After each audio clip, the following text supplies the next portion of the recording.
So, I finished 9th at the Gdansk Regional Championship. By opponent's resistance, I bubbled out of cut.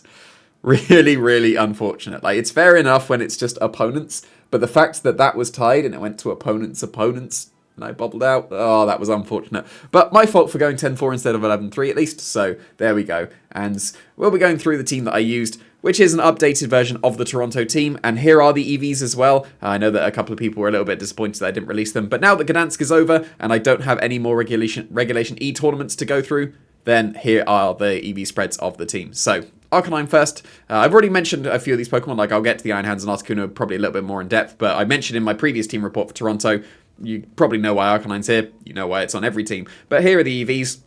I'm pretty sure that the speed was able to outspeed the Choice Scarf Chi Yu. Don't know where Scoif came from. I'm going to leave that in. So, yeah, it outsped Choice Scarf Chi Yu, and also a little bit faster so that I could outspeed Booster Energy Roaring Moons that were actually becoming a thing thanks to me, which is really weird to say. But if they were going for just outspeeding this Choice Scarf Chi Yus. So then I'd be able to Tailwind first, theoretically, with my Roaring Moon, because I updated my speed by 1 point. I was 168 in Toronto, now I'm 169. I took 12 downgraded my 12 to 4 and then increased the speed, but the Arcanine is supposed to outspeed that, so theoretically I will if I see I booster energy first with the Roaring Moon, and we've led Roaring Moon and I lead Arcanine, I could go for Tailwind and Terra Blast and KO their Roaring Moon before they get their Tailwind, and I know that for sure if my booster energy activates first, so that's quite nice with the Arcanine. HP wise, it survives, it's a Surging Strikes, and I'm trying to remember what kind of Surging Strikes, because it's been a while since I actually thought about what the EVs do. I just trust my past self. I'm pretty sure it's a Choice Scarf Terra Water Surging Strikes. I'm pretty Mystic Water Terra Water will get me, but I'm pretty sure it's Scarf Surging Strikes with Terra that you are able to survive 93% of the time, and conveniently the dumped attack ends up being the 11N going 2 for 1. So nice EV spread. I'm perfectly content with this Arcanine. I don't think I would change it. The only consideration I would have would now be to go with Jolly, purely because the timid Goldengo, I'm assuming it's timid, given that it outsped a load of Urshifu's on stream when it really shouldn't have done, but I'm assuming that it was a timid Goldinger, and that just won the regionals, so outspeeding that for sure would probably be a good idea. Like, I faced Oliver Escalin in the Swiss rounds, I think it was round 11, give or take. Must have been round 12. And I would have won the game if my Arcanine was faster than his Goldengo, and his Goldengo was faster than my Arcanine. It Steel Beamed, it KO'd my Arcanine, and I lost. So that would be a consideration. Like, I might have considered that, like, legitimately, if I was going forward with this team, but obviously I don't really have any more tournaments, so that's a change that I would recommend going for. If you do, then just don't worry about bulk. Literally just go for the max speed, go for the max attack, and you're going to be perfectly fine. You'll have to take 4 out of those, but yeah, if you're going to adapt to that, then that is perfectly reasonable to do as well. Why can't I? There we go, 156. There we go. So that would be perfectly fine. I'm so used to the extra bulk that is provided by having the extra HP, and the attack is perfectly adequate. I've never felt the need for more attack. I think that it's been perfectly reasonable. Where is it? Split the force. There it is, going back to normal. So that would be a recommendation if I was going forward with the Arcanine. I wouldn't change the Terra type. Terra Fairy is absolutely correct on this Arcanine. Don't even bother with Head Smash and Terra Normal. You'll miss all the Head Smashes. Terra Blast is one of the more clicked moves. I would say it's probably second to Rock Slide. So definitely keep the Terra Blast if you're going with that. Goldengo, this is the EV spread. It was a Choice Specs Goldengo spread, like I mentioned in the top 4 Toronto report. It was a Choice Specs spread, and then a couple of days before the tournament, I changed from Choice Specs to Life Orb, because the Life Orb became free when I changed something or other. I can't remember about the Toronto team. But then an old one did have the Life Orb, and now it was free. Goldengo had it, so I could go for Nasty Block Protect, and then I just kept the same spread. I was a little bit slower with the Goldengo in Toronto. I think I was 124, I think I was. And then I was outsped by Justin Tang's Goldengo, so I speed crept that and went 1 point further, because I'm pretty sure they were 129 with theirs. And apparently you need to go even faster, because Timid Max Goldengo just won the regional. So again, that would be a recommendation, and I would actually properly recommend that if you're going with the team. I didn't really think the bulk was that necessary. It was more, oh, this is fast enough. I don't need to go any faster. What's the point? Now you do, because Timid Goldengo is going to become a thing again. So again, very easily empowering. Just click this button. That will be perfectly fine to go with. Mine was just left over from being a Choice Specs one, and I couldn't be bothered to re-EV it. Apart from just the speed, I took a little bit out of HP and then put it in speed, just that speed creep. But 252ing like this with a Life Orb, that's perfectly fine. So I would probably actually go with this if I was going for another taunt. The Roaring Moon, I've used this spread for ages, and I'm pretty sure it's either Chien-Pao Ice Spinner. Pretty sure it's Chien-Pao Ice Spinner. And also, it's Sword of Ruin, Terra Normal, Extreme Speed from Choice Banded Dragonite. You survive as well. And I'm pretty sure they both actually do the same amount of damage, if I'm remembering correctly. So you're able to survive that, and then you outspeed, like I mentioned, the base 100s. I used to be 12 attack, and instead drop that to 4, and then increase by 1 in case people were going with the Roaring Moon and going with the same logic of outspeed the base 100s, that's all I need, and then I was going to speed creep them. So I didn't want to reduce the defenses anymore. Like this spread has been absolutely busted. I do not want to drop any of the defensive calcs. You've seen, like, I lived the Draco Meteor from Justin Tang Salamence in Toronto on 1 HP. I've lived so many defensive hits with this Roaring Moon. Like, do not change this spread. This is the correct spread. If you are speed creeping this Roaring Moon even further, don't. Just accept the speed ties, because this is the correct Roaring Moon spread. I am absolutely adamant about that. Like, the bulk of this has been absolutely fantastic. Breaking Swipe, going to compound with that as well. Yeah, absolutely run this. Don't run offensive on your Roaring Moon. You really don't need it. It's not there for damage. It's there for pure support. While actually, Knock Off and Breaking Swipe actually do okay damage because you've got such a high base attack to begin with. So, yeah, highly recommend this spread. Legit. Don't even bother speed creeping. Just accept the speed ties if you're running Roaring Moon. This Urshifu has been so clutch so many times and shown on stream as well. Survived on 1 HP from that Bleak Windstorm from a Sharp Beak Tornadus into a Chien-Pao Sucker Punch to immediately win the game on the spot. That was absolutely brilliant. You saw me live, I can't remember what combination of attacks it was, but in the end I was on like 70 something or other HP and survived an Earth Power from a Heatran that if it KO'd me then I lose, and if I survive then I win, and it survived because my bulk is amazing. I'm trying to remember what this actual specifics of the bulk did. I'm pretty sure the HP is some wild charge from Iron Hands, whether that's 76 plus or 156 plus, something or other. And then it was dumped special defense after hitting just the 11N here, and I found that 122 was enough speed on the Urshifu. I didn't need any more. Probably do need a little bit more now that Roaring Moon is going to become a little bit of a thing, because, again, it's been picking up in usage, and this will not outspeed the Booster Energy Roaring Moon, so consider going a little bit faster. But if you've seen any of my stream games, you'll have seen how clutch this Urshifu has been defensively, and yeah, I don't know why people aren't running it this defensive. I've seen, like, on stream, a lot of people end up with 189 HP on their Urshifu, so obviously that and some other special defense is doing something. Don't know what it is, and I can't remember what the special defense does, but it's just been super clutch. So highly recommend bulky Urshifu. Even if it's not just this spreads, just like bulking out your Urshifu in general. It's able to be able to, that's a great sentence. It's able to survive so many hits because you're patching its bad stat. Like 60 special defense, yeah, you're going to get KO'd to so many things.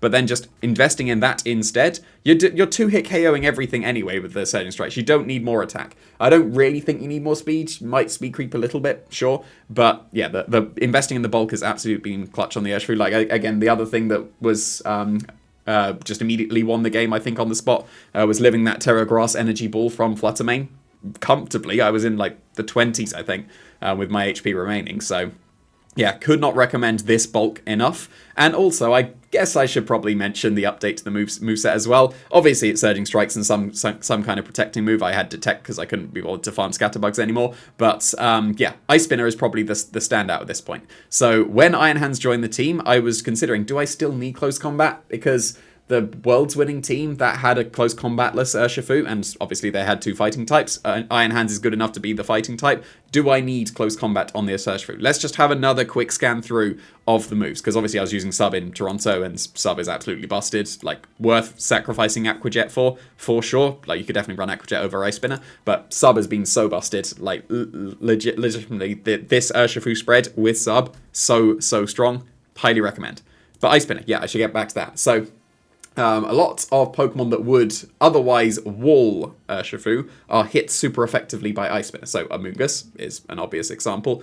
Like Dragons, Terrors are very common to be able to resist like Ogre-Pony things and Urshifu Surging Strikesy things, and then you're hitting them for super effective damage. It also comes with the added bonus of if you can catch a Rillaboom on a switch in, then they cannot Grassy Glide priority you, which is really nice. If you're behind a substitute, like the combination with Ice Spinner and Substitute, if they switch in their Rillaboom into you, on the turn that they can Grassy Glide, you can Ice Spinner, get rid of the terrain, and then you can follow up with another Ice Spinner and KO them while they can't Grassy Glide you. So it's an Urshifu that can 1v1 a Rillaboom, which is really cool. It's also a good answer to, like, I know I have Roaring Moon on the team, which is very good against Ice Spam, but also it's a great Ice Spam answer because you can get rid of the Psychic Terrain on turn 1, and then the Expanding Forces will not sweep your team. Like, obviously, it will hit your Urshifu pretty hard. You probably need to Terra Water to be able to survive an Expanding Force, but you will, because it won't be a super busted Expanding Force anymore. And then you'll be able to stall out Trick Room pretty easily. Like, a lot of people have been saying, like, what's my Trick Room answer on here?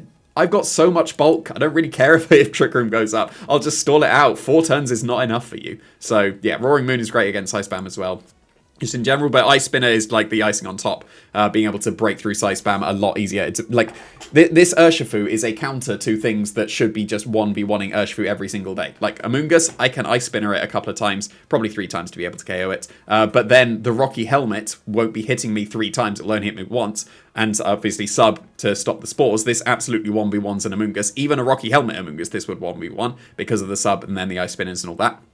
And then being able to counter the Rillabooms, theoretically. Like, obviously, if Rillaboom's already on the field, they're not so great. But it can 1v1 a Rillaboom in the right situations, and it can get into that situation pretty comfortably. And also Ice Spam, which would obviously beat an Urshifu, but not quite. So, yeah, I actually super recommend Ice Spinner as well. I know I'm recommending all these things, but yeah, like legit, you don't need close combat on this Urshifu. Like, I think this might be one of the strongest Urshifu sets in general. Close combat and Aquajet, yeah, that's great. Everyone's using it.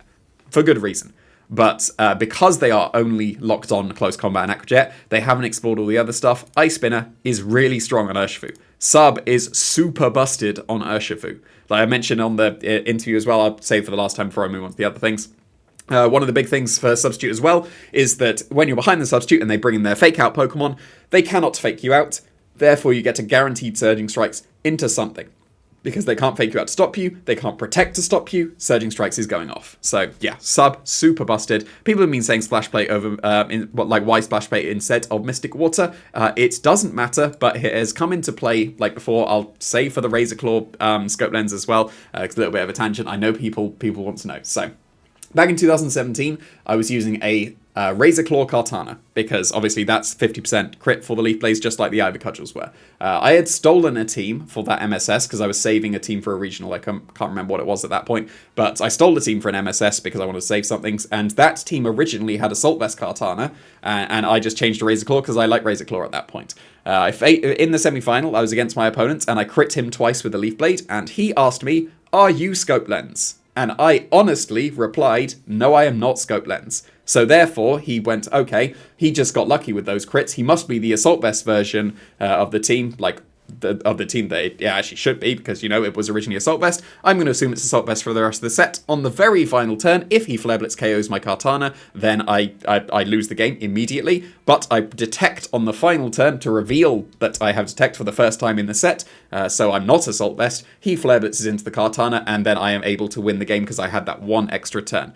If he would have known that I was not Assault Vest, he could have easily predicted that detect, gone for the Flare Blitz into the other slot, and still won the game. But yeah. That's the legitimate reason why I just use the other items, because the 1 in a million chance happened to me, in the fact that using the different item did come into play purely because I could honestly reply to my opponent, and the key thing is honestly, it's bad sportsmanship if you just lie about it. I could honestly say, no, I am not Scope Lens, because I was Razor Claw. So that's why I had Razor Claw on my Pokemon. It's why I have Splash Plate on my Urshifu. Are you Mystic Water Urshifu? It's a question you're not going to get asked, but it legitimately happened to me, so I just always have the other one at this point. Which means that people are always going to ask me, are you Razor Claw now instead? But there's the tangent, there's the story. So, get to the more interesting ones. Iron Hands, obviously not that interesting, but this one a little bit is. So, the main standouts, like, obviously it's Assault Vest, but it's not very Assault Vested in the fact that I'm not very specially defensively invested. It's good enough. It survives the hits it needs to. It's not going to, like, shrug off every single attack, but it's good enough. You're dropping your defensives for close combat as well. I just went with that because I just wanted more damage. The way I saw this Iron Hands, it wasn't just sit on the field and just do whatever. It was actually pick up a load of KOs. Because one of the weaknesses on my previous team was Dondozo. So, obviously, I'm still a bit weak to Dondozo. I accept that that's a bad matchup, and I just choose to dodge it, and I did. I didn't face a single Dondozo while I was using the team in the 2 regionals, so I will take that. However, that's one of the big reasons behind Terra Ice, because then I can go for either Wild Charge into the Water Dondozo, or I can go for Terra Ice Ice Punch into the Dragon Dondozo. That's a bit more damage. It will probably not win the Dondozo matchup, but it just tips the scales a tiny bit in my favor, so I could actually win that match. That's one of the big reasons behind Terra Ice, because I was also thinking, just debating what Terra do I obviously have on the Iron Hands, and when I was thinking about it, the conclusion I came to was when you Terra your Iron Hands, it's to remove a weakness. It's not really to resist a hit, it's more to remove the weakness to Fairy or the weakness to Ground or whatever.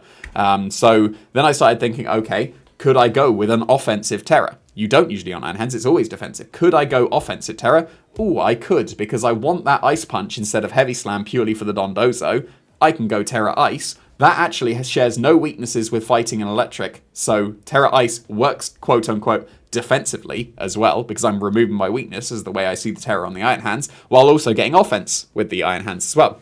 And the only time I terrored in the entire tournament was in the final round, and it was actually a defensive Terra Ice, because then I was resisting an Ice Spinner from a Qianpao, and I would have won that game if I made the correct play and went for Shadow Ball instead of Make It Rain to not reduce my special attack. But that was the only time that I terrored the Iron Hands the entire tournament. Didn't really matter, but the theory behind it I think is somewhat reasonable. The amount of speed was necessary because I put this Iron Hands on the team to help patch up Dondozo. It therefore needed to outspeed Dondozo in the Tailwind. So it is outspeeding a Jolly Dondozo to be able to do that. The special defense investment did something, can't remember, probably Fluttermane. I think it was a Specs Fluttermane without a Terror or something or other, and then I just dumped attack to be able to do as much damage as possible. So the Iron Hands, there's not too much more to say about it. It's pretty standard. However, there's Ice Punch and Terra Ice over Heavy Slam and whatever, and it's not so defensive, it's offensive instead. And close combat is actually pretty strong.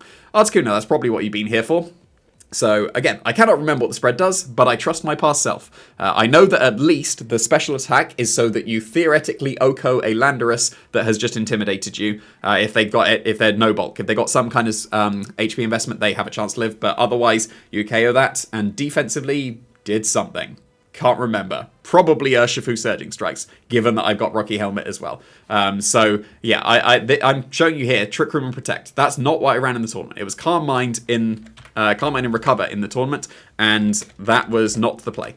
So I'm saying it here like this was what it was. It should be this. It should have been this. This would have probably got me even further in the tournament. So I think the theory behind Calm Mind and Recover was purely because, obviously I want a strong special attack at the top of the ground. I've mentioned that at this point. But, Breaking Swipe paired with Intimidate, Calm Mind means that this Pokemon might become unbreakable, and in practice, it did a few times. However, I think that the Trick Room and Protect would be the correct thing to shift to for this Articuno, purely because then you get Tail Room with Tailwind and the Trick Room option, and also a couple of my losses ended up being to that Tornadus team that is obviously doing very well, and I think that Articuno with Trick Room would shift that matchup a lot more in my favour, purely because most of my Pokemon underspeed their Pokemon. So, in the Arcanine Urshifu, their Arcanine is faster than my Arcanine most of the time. Their Urshifu is faster than my Urshifu most of the time, and so on and so on.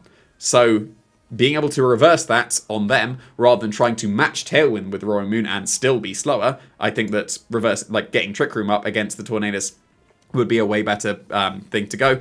So I should have been this. I was Calm Mind and Recover. That was a mistake. It should have been Trick Room and Protect. Maybe Recover or Protect, but that would have to come with a bit more practice. I didn't practice probably enough as I should have done with the Articuno going into the tournament, because there were a couple of games in hindsight that Articuno would have been super busted in, and I didn't bring it because I thought, this mon is better in this matchup, purely because I had the experience of bringing this Pokemon to this matchup, because I've had Thundurus Therian previously, and I've had Ogerpon previously, and all that stuff. However, the Articuno, I think, has actually got a lot of potential on this team. Maybe not in other teams, and possibly in other teams, but I think that this Articuno would have been absolutely correct if it was Trick Room and Protect. Rocky Helmet is the correct item for sure, because you need to beat Urshifus and all that. Terra Ground, that's definitely an offensive one. While also being defensive, you get to beat Iron Hands very comfortably if you just go for Terra Ground. But most things that would be resisting Psychic, because Psychic actually hits like most things, at least neutrally. It's what? Psychic itself, Steel, and Dark, and I think that's it. Otherwise, Psychic is hitting that at least neutrally, and the things that would resist would be things like Golden Go, Terra Blound Grass. I'm stumbling again. I'm leaving all these in. Terra Blast Ground is going to hit that very well. Heatran resists as a steel type. Terra Blast Ground. Don't need to explain more with that one. Chi Yu. Terra Blast Ground. And so on and so on. Do I need to go on? Yeah, so like while technically being a defensive Terra as well because of Electric and Iron Hands and all that, it's a great offensive option for the Articuno as well. The sharing the weakness to ice is a little bit awkward defensively because I was put off of bringing Articuno in my round 14 win and in when there was a Chien-Pao, and if I'd have brought it to the game 2, then the Articuno would have had a very good time. But yeah, I think that this Articuno is a little bit slept on, and I should probably not have slept on it as much as I did. I brought it when I brought it, it was good.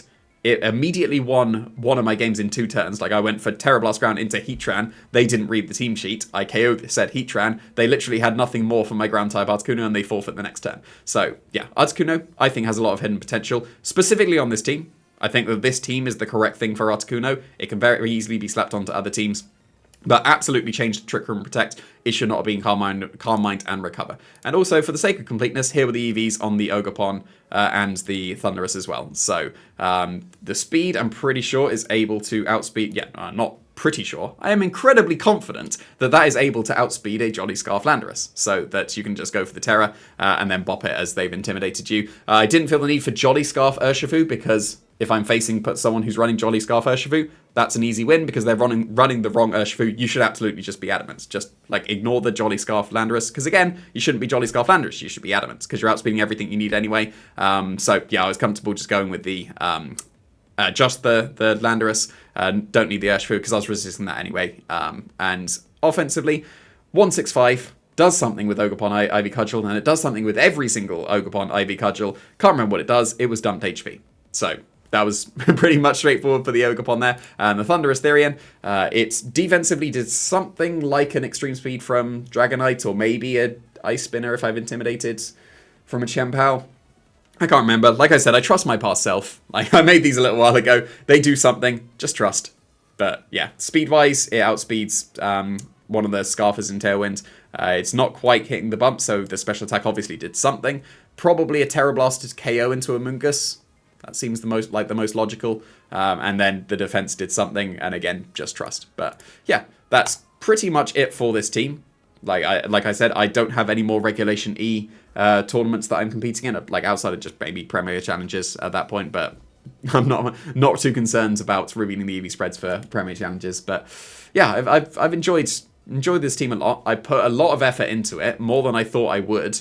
But then I ended up having more success than I thought I would because I had been not so successful in previous tournaments. Like in Regulation C, I made day 2 of 1 regional, and then I went 9-5 afterwards, I think. So yeah, I hadn't been so successful in the previous generation, and that started to bleed over into me thinking, oh, I'm just like not that great at Pokemon anymore. Let's just retire to commentary. And now that I've got a top 4 finish and a 9th, still stings, a 9th place finish. At 2 regionals in a row, and also Lille I made day 2 with a different team, so I've got 3 day 2s in a row, one of them being a top cut, one of them being so close to a top cut. I'm starting to get a lot of confidence back, so I am looking forward to Regulation F a lot. Like I'm going to hopefully be competing in Liverpool, and that should be the first one with Regulation F, and Superior is right on the horizon. So as soon as you see a Superior, you're going to notice me, but I'm just waiting for that Superior, and when that's here, I'm winning every tournament. Just you wait.